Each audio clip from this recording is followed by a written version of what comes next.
दोस्तों नमस्कार। एक बार फिर से एक नए वीडियो में आप सभी का स्वागत है। दोस्तों खेसारी लाल यादव जी के लिए एक बोलबम का गाना लिखे हैं प्रकाश परदेसी जी, और उस गाने को बहुत दिनों से डिमांड किया जा रहा है खेसारी लाल के फैन के द्वारा कि उस गाने को जल्द से जल्द रिलीज किया जाए, लेकिन अभी तक उस गाने को रिलीज नहीं किया गया है।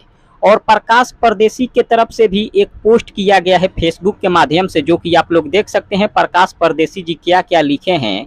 उनका कहना है कि सावन बीत जाएगा तब ये गाना आएगा, अभी तक गाना आखिर क्यों नहीं आ रहा है। प्रकाश परदेसी भी चाहते हैं इस गाने को जल्द से जल्द रिलीज किया जाए, और खेसारी लाल यादव के जो फैन लोग हैं वे भी चाहते हैं कि इस गाने को जल्द से जल्द रिलीज किया जाए, क्योंकि प्रकाश परदेसी का बोलबम गाना लिखा हुआ काफ़ी ज़्यादा वायरल होता है। आप लोगों ने एक गाना सुना होगा, सुना राजा पी के गांजा गड़िया तेज जन चलाव, जो कि काफ़ी ज़्यादा वायरल हुआ था। और हर साल बोलबम के सीजन में यह गाना बजता है और जमीनी लेवल पर धूम मचा देता है। फिलहाल प्रकाश परदेसी का इस साल का लिखा हुआ गाना जल्द से जल्द खेसारी लाल यादव के टीम से रिक्वेस्ट है कि जल्द से जल्द इस गाने को रिलीज किया जाए। खेसारी लाल यादव के जो फैन लोग हैं काफ़ी उम्मीद लगा कर बैठे हैं इस गाने के से। फिलहाल इतना ही, मिलते हैं अगले वीडियो में। धन्यवाद।